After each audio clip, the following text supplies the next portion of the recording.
Today, it was the first statewide safety day in Pennsylvania. The event was free, open to anyone who passed through one of 14 welcome centers across the state. 18 News reporter Elizabeth Worthington got to have a little fun with virtual driving simulations, as well as learn some important road safety tips. Road safety is no joke, but that doesn't mean it can't be fun. A safety fair sponsored by the Pennsylvania Department of Transportation was held today at all 14 welcome centers across the state. PennDOT noted that Fridays in the summer are particularly busy travel days, so this afternoon they hope to promote good safety habits to as many drivers, future and current, as possible. I think it's very important for kids to get it early on, but I think it's also important that everyone, whether you're 6 or 60, to come in and get a refresher course or whatever you consider it.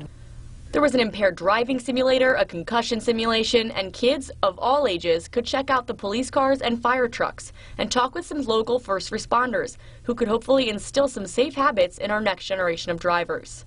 Kids follow example. It's not so much what you say, it's what you do. So as adults, we need to set good examples for our children because they see what you do, and if they get those safety habits early, they'll continue with those habits when they become drivers. But there were also some tips for adults as well, like don't drive when you're sleepy, distracted, or intoxicated. And according to trauma experts at Geisinger Medical Center, driving drowsy is just as dangerous as driving with drugs or alcohol in your system.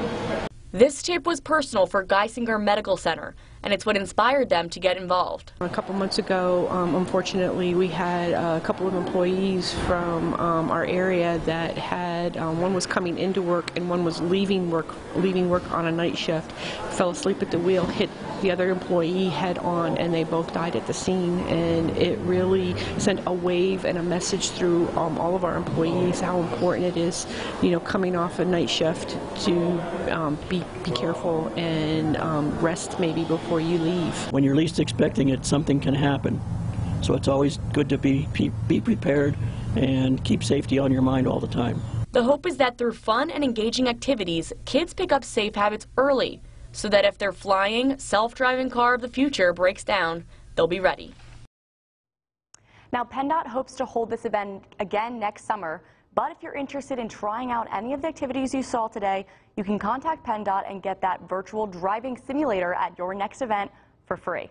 Reporting live in the studio, Elizabeth Worthington, 18 News. Thank you, Elizabeth.